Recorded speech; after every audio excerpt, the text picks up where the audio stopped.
Baik pemirsa, kami akan bawa Anda untuk bisa melihat data dan fakta bagaimana tindak lanjut dari polemik pesantren Al Zaitun ini. Kami ikuti pernyataan dari Ridwan Kamil, Gubernur Jawa Barat, mengenai upayanya ataupun juga langkahnya. Dan juga bagaimana hasil sementara tim investigasi yang dilakukan dan juga dibentuk tentunya untuk menyikapi adanya pesantren Al Zaitun ini. Ini kita lihat bagaimana rekomendasi tim investigasi untuk bisa menghadapi polemik ini, tindakan hukum pidana kepada individu terkait oleh Barreskrim Polri, kemudian tindakan hukum administrasi kepada institusi terkait, dan tindakan mitigasi solutif kepada ribuan siswa santri terkait oleh Kementerian Agama. Terkait dengan administrasi juga Mahfud MD mengungkapkan bahwa nanti Yayasan Pendidikan Islam juga akan terkena sanksi administratif ini. Kemudian juga ada satu tugas yang diamanatkan kepada tim ini, tim investigasi ini, bahwa Mahfud MD selaku Menko Polhukam juga meminta adanya tindakan preventif untuk bisa menjaga situasi tetap kondusif. Karena memang seperti yang sudah sempat saya sampaikan, gelombang protes terjadi di mana-mana, gelombang penolakan bahkan menyerukan untuk segera dibubarkan Pondok Pesantren Al Zaitun ini. Mas Ken, tadi menjadi salah satu pokok utama sorotan dari Prof. Utang ini adalah mengenai ajaran yang dilakukan. Ini masyarakat juga bertanya-tanya bagaimana bisa kemudian Panji Gumilang ini sampai mengucapkan salam Yahudi seperti itu. Memang diajarkan di sana atau seperti apa? Zaman saya belum. Cuman zaman saya dulu sudah diajarkan tentang tadi bahwa kita hanya bisa melakukan ajaran agama yang masuk akal saja. Yang tidak masuk akal jangan dilakukan. Dulu termasuk ritual haji itu dari dulu sudah. Nggak perlu ke Mekah, ngapain jauh-jauh. Terus pada bangga meninggal di Mekah. Kita cukup datang ke Al Zaitun, uang Islam akan bangkit di Indonesia dan muncul dari Al Zaitun. Jadi memang pemahaman-pemahaman itu, dan ketika saya keluar ternyata ini benar. Seperti yang menjadi opini bahwa ternyata di samping NII, Panji Gumilang mengadopsi ajaran namanya Isa Bugis dan Lembaga Kerasulan itu. Yang juga diadopsi oleh Ahmad Mutsodik. Ini copy paste persis. Saudara-saudara satu guru satu ilmu. Bedanya Ahmad Mutsodik bicara tentang ketahanan pangan, Panji Gumilang bicara tentang pendidikan. Jadi covernya ketahanan pangan, kalau dibongkar ternyata ya ada misi di belakangnya tadi. Baik. Mas kan pernah bertemu dengan Panji Gumilang? Kalau bertemu sudah, tapi kalau ngobrol enggak. Kan di event-event tertentu kita ketemu di umum saja. Kalau secara langsung ngobrol saya belum pernah. Karena apa? Karena hanya orang-orang tertentu saja yang mendekatinya? Kita kan masih di bawah dulu kan. Panji Gumilang kan levelnya presiden. Makanya Panji Gumilang juga paling hanya menyapa saja. Makanya kemarin ketika ada fenomena ramai ini, MUI Kemenak, dia kan levelnya presiden, masa dipertemukan dengan MUI dan Kemenak? Menurut dia nggak level. Iya. Itu yang dirasakan oleh Panji Gumilang menurut Mas Ken. Panji Gumilang ini orang yang cerdas, tapi bahasa saya cerdasnya masuk kategori psikopat. Orang yang bisa menutupi kesalahannya, keburukannya, dikubur dengan hal yang bagus. Satu orang bisa menipu jutaan orang. Menurut data anaknya Kartosuwiryo, Tarjono Kartosuwiryo, anggota TNI sudah di atas 2 juta orang.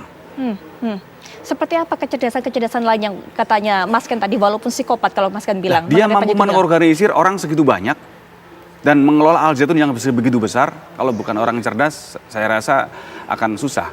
Dan bukan hanya menipu masyarakat biasa, tapi menipu para pejabat yang hadir ke sana. Penipuan seperti apa pada para pejabat yang Mas Ken bilang? Ini kan sebenarnya gerakan negara Islam. Bungkus kelihatannya ini toleran, ini kelihatannya damai. Padahal sejatinya ini gerakan makar. Gerakan makar mendirikan negara dalam negara. Sehingga banyak pejabat yang datang ke sana, bahkan yang nyumbang ke sana. Ini kan kalau bukan orang hebat nggak mungkin bisa terjadi. Kalau pejabat-pejabat itu ditemui oleh Panji Gumilang ini? Ya kalau pejabat hampir semuanya yang datang ke Al Zaitun keluar bahasanya sudah, oh ini pesantren terbagus di dunia, bahkan bukan hanya di Asia Tenggara. Karena mungkin nggak tahu ditampakkan apa di dalam. Mas Ken juga sempat lihat berarti video yang menjadi viral ketika Panji Gumilang memarahi petugas dari Bapesbang Jawa Barat, Provinsi Jawa Barat pada saat itu. Dia pengen menampakkan kepada jamaahnya dia itu orang yang tegas terhadap musuh.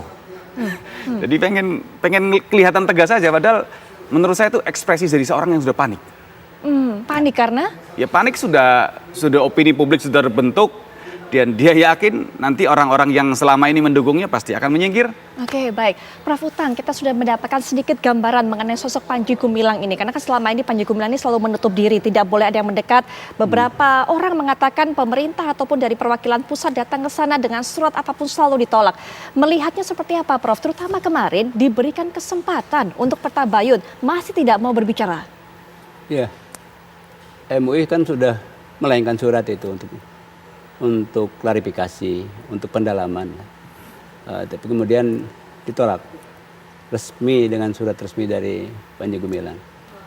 Dan karena tim ini memang menurut SOP-nya harus bertemu, ya kemudian kirim surat yang kedua dan itu pun kemudian ditolak lagi. Baik, apa isi surat penolakan dari Panji Gumilang? Apa yang diungkapkan? Ya pertama memang katanya karena dia sedang sibuk di Al Zaitun dengan banyak persoalan, sehingga hanya ada waktu akhir tahun 2003. 2023. Ya, 2003, pada saat itu? akhir tahun 2003. Berarti pada tahun pas saat penyelidikan ini ya? Pada Oke, saat baik. kirim surat yang pertama itu. Oke, baik. Nah kemudian menurut teman-teman, itu pun nggak mungkin. Akhirnya kemudian kirim surat yang kedua untuk tetap minta klarifikasi dan akan dilayangkan surat yang ketiga untuk langsung memanggil supaya datang ke Majelis Ulama Indonesia. Itu tahun berapa itu, Prof? Enggak tahun ini. Oh, 2023. tahun ini, 2023 ini Iya maksudnya? betul, betul. Aha. Ya tapi menurut prediksi tim itu tidak mungkin juga dia datang. Kecuali dengan kekuatan, dengan pemerintah tentu saja ya. Karena itu tidak mungkin, maka kemudian teman-teman sudah menyiapkan juga alternatif penyelesaiannya. Seperti apa alternatifnya? Ya, pertama memang data-data yang sudah terkumpul itu setelah diverifikasi dan divalidasi, kemudian dianalisis secara mendalam, kemudian ada cek receknya, kemudian juga kita mengumpulkan data dari para mantan ya, yang memang secara sukarela menyampaikan informasi kepada tim. Ada yang bertemu di Majelis Ulama Indonesia, ada yang bertemu di Indramayu, ada mantan guru, ada mantan siswa, kemudian ada juga mantan pengikut dari NI KW9 dan memang mantan pengikutnya Panji Gumilang. Mereka menyampaikan data. Nah, data-data ini juga kemudian diolah oleh tim, diverifikasi dan divalidasi tentang validitasnya. Kemudian setelah itu ya dianalisis, disusun secara sistematis untuk menjadi bahan laporan. Dan dengan begitu sebenarnya tim sudah banyak menemukan data itu. Ya. Ya, terutama dari ucapan Panji Gumilang sendiri, ada data-data dari medsos yang kemudian oleh tim dicari data aslinya, ya, kemudian dibuat transkrip dan lalu dianalisis oleh tim. Jadi tim sebenarnya sudah berusaha untuk mendapatkan data-data yang valid dan siap untuk disampaikan kepada pimpinan Majelis Ulama Indonesia begitu. Baik, baik Prof. Mas Ken juga kabarnya sudah punya data, mungkin nanti bisa ditunjukkan ada data-data yang Mas Ken bawa ini untuk bisa melaporkan kepada Barreskrim mengenai adanya pondok pesantren ini, tapi mungkin nanti setelah jeda Mas Ken bisa jelaskan kepada pemirsa juga seperti apa. Kami segera kembali saat lagi.